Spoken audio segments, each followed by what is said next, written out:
How to control your emotions like a Stoic. Here's your synopsis broken down into one. The emotional battlefield. Why you're losing the war. The episode opens in the heat of the moment, a raw, visceral experience that every viewer can relate to. A heated argument erupts between two people.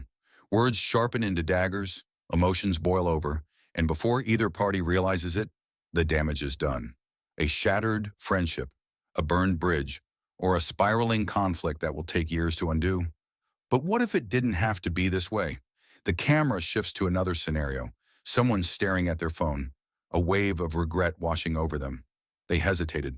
They didn't take the chance, didn't speak up when it mattered. Now it's too late. They replay the moment over and over, tormenting themselves with what ifs and should haves. Their emotions aren't just hurting them, they are owning them. Then fear. A person stands frozen, paralyzed by anxiety as an opportunity passes them by. A promotion they didn't fight for, a conversation they avoided, a dream they never pursued. Not because they weren't capable, but because their emotions got in the way. And here's the unsettling truth. Most people believe emotions happen to them, that anger, fear, and regret are uncontrollable forces, but that's a lie. What if emotions weren't the villains we think they are? What if the real enemy wasn't external at all? Enter the twist. The greatest war for emotional control is not fought against the outside world. It is fought within. Your own mind is the battlefield. Your own thoughts, shaped by evolution, childhood conditioning, and society, have been programming you to react, to flinch, to let emotions dictate your life. And worst of all, you don't even realize you're being controlled. But now the veil is about to be lifted. We are going to expose the hidden forces that manipulate your emotions, from the survival instincts that kept your ancestors alive to the social programming that keeps you in line. And once you see the truth, you'll never be the same again. Because this isn't just about managing emotions. This is war. And if you don't learn how to fight, you'll keep losing. 2. The Stoic Code, Secrets of the Unshakable. The battlefield is clear now. Your greatest enemy isn't the chaos around you. It's the unchecked emotions within. But if this war has been raging for centuries, who were the victors? Who were the ones who refused to be ruled by fear, anger, or despair? Enter the Stoics. Picture Marcus Aurelius, the most powerful man in the world at the time, an emperor leading Rome through war, betrayal, and a devastating plague. Yet his private writings don't reveal a ruler consumed by rage or fear. Instead, they show a man who, despite immense pressure, remained calm, rational, and in control. His secret? He treated emotions like passing storms, refusing to let them shake the foundations of his mind. Then there's Seneca, a man who walked the fine line between power and exile, betrayed by emperors, ordered to take his own life. Yet even in his final moments, he remained composed, as if death itself was merely another test. And Epictetus, a former slave-turned-philosopher, who had every reason to be consumed by bitterness and resentment. But instead of anger, he chose indifference. It's not what happens to you, but how you react to it that matters, he taught. A simple phrase, yet one that could change a life. Here's the twist. Most people assume Stoicism is about suppressing emotions, becoming cold, detached, almost robotic. But that's a misunderstanding. The Stoics didn't ignore their emotions. They mastered them. They understood that emotions were natural, but giving them power was a choice. They had a formula, a secret code that allowed them to endure betrayal, suffering, and even death without breaking. And now that code is being handed to you. The 3 pillars of Stoic mastery. 1. Perception. The ability to see reality as it is, without exaggeration or self-deception. This means recognizing that an insult is just words, that fear is just a reaction, and that setbacks are simply challenges in disguise. 2. Action. Stoics didn't just think differently, they acted differently. They trained themselves to respond, not react, to pause, assess, and make decisions based on reason, not impulse. 3. Will. The unshakable mindset. The realization that while you can't control the world, you can always control yourself. This is what made them unbreakable. But here's the question. If the Stoics could master this level of emotional control in the face of war, betrayal, and death, what's stopping you from doing the same in your daily life? The answer is coming. And once you learn their techniques, you'll never experience emotions the same way again. one or three, the science behind the silence. The Stoics knew how to control their emotions centuries ago, but here's the real shocker. Modern neuroscience is finally catching up. What was once dismissed as ancient philosophy is now backed by hard science. The mind can be rewired. Emotional control isn't just an art, it's a skill that can be trained, like a muscle. But here's the problem. Your brain isn't naturally built for calm, rational thinking. It's wired for survival. Imagine you're an ancient human, walking through the wilderness, a rustle in the bushes. Your brain doesn't have time to analyze, it reacts. Fear surges through you, pushing you to run. That's the amygdala, the primal part of your brain responsible for fight or flight responses. It kept your ancestors alive, but in the modern world, it's running the show when it shouldn't be.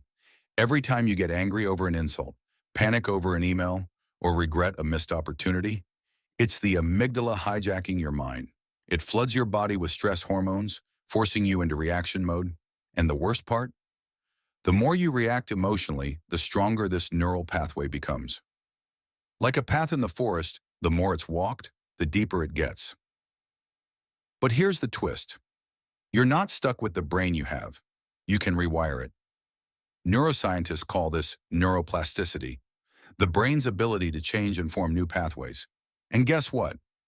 The techniques the Stoics used align perfectly with modern cognitive behavioral therapy, CBT, a proven method for emotional regulation. Here's how it works. 1. Cognitive reframing.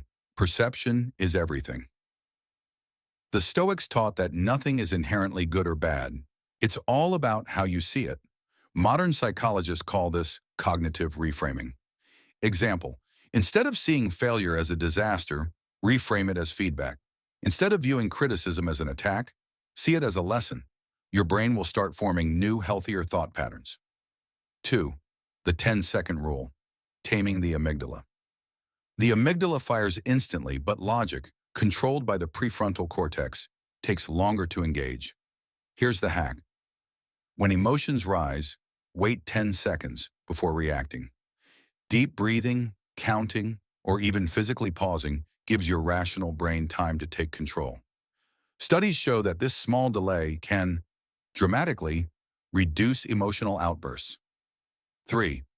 Exposure therapy, building emotional resilience. The Stoics practiced voluntary discomfort, fasting, cold baths, public ridicule, not to suffer, but to train themselves. Science backs this up. When you repeatedly expose yourself to discomfort, your brain adapts. The things that once triggered panic or fear lose their power over you. Final twist. The Stoics weren't just philosophers. They were practicing neuroscientists without knowing it. They cracked the code centuries before science could explain it. And here's the biggest revelation yet. Just 10 seconds of control can change your entire future. An insult left unanswered, a moment of fear pushed through, a temptation resisted.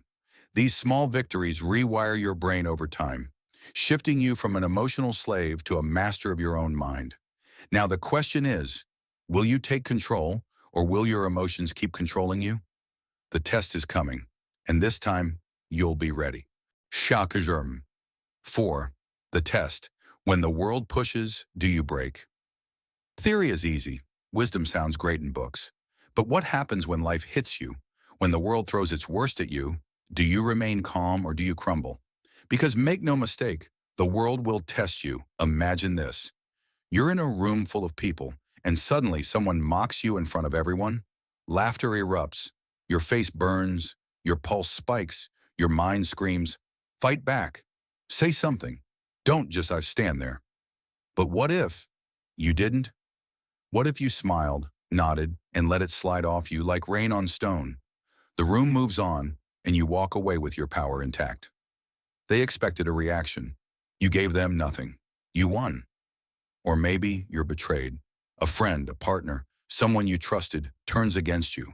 The rage rises. You want revenge. But then you remember. Marcus Aurelius faced betrayal from those closest to him, and yet he wrote, "The best revenge is to be unlike him who performed the injury." Your silence becomes your strength. Your indifference, your weapon. And then there's loss. The moment you dreaded, a job, a relationship, a loved one. You feel the ground give way beneath you. But then Seneca's words echo in your mind. You will suffer misfortune.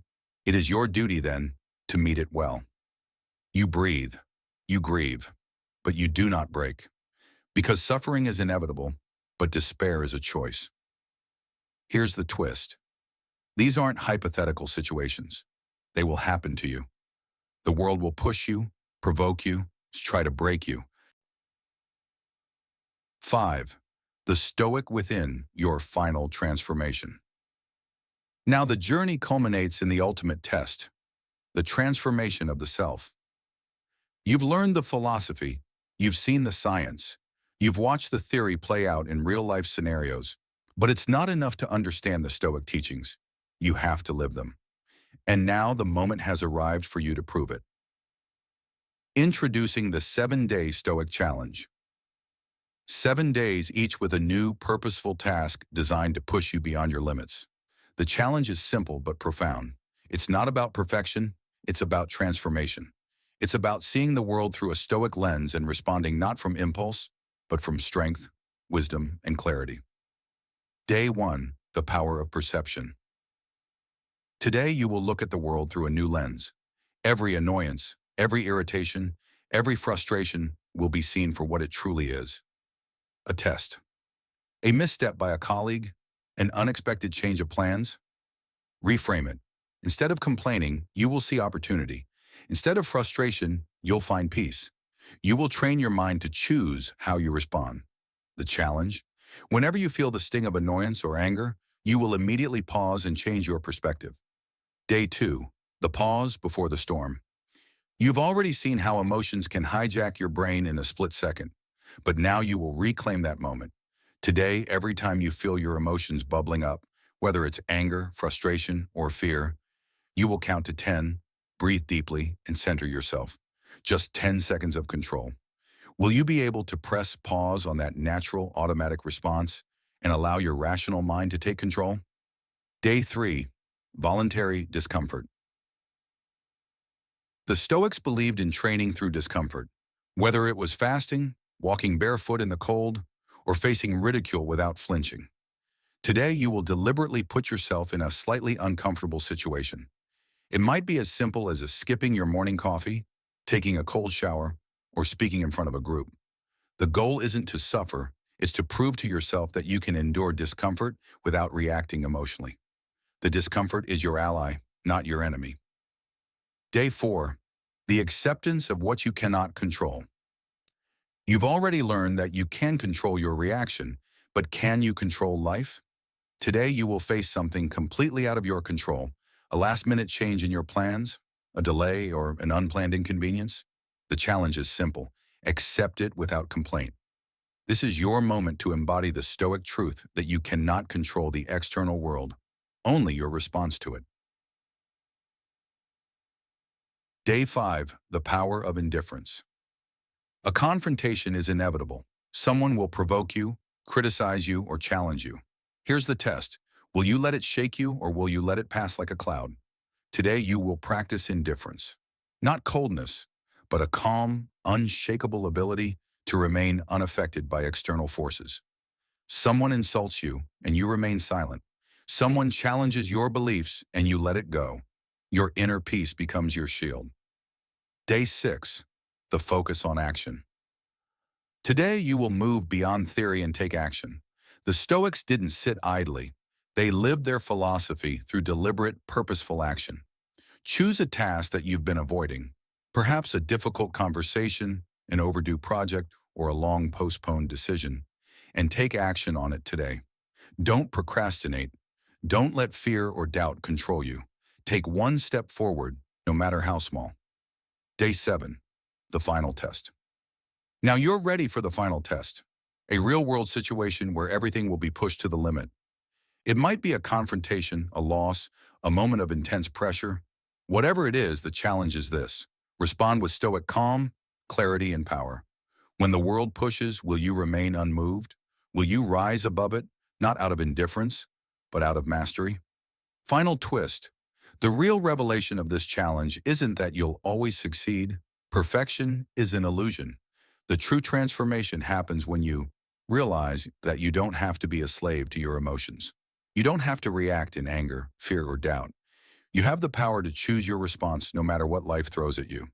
At the end of the 7-day challenge, you won't just be thinking like a Stoic, you'll be living like one. This isn't just knowledge, it's a new way of being. The Stoic within you has awakened, and when the world tests you again, as it inevitably will, you will be the one who rises above. The question isn't whether you'll face hardship, it's whether you'll face it with the unshakable strength of a true Stoic. And now you know the answer.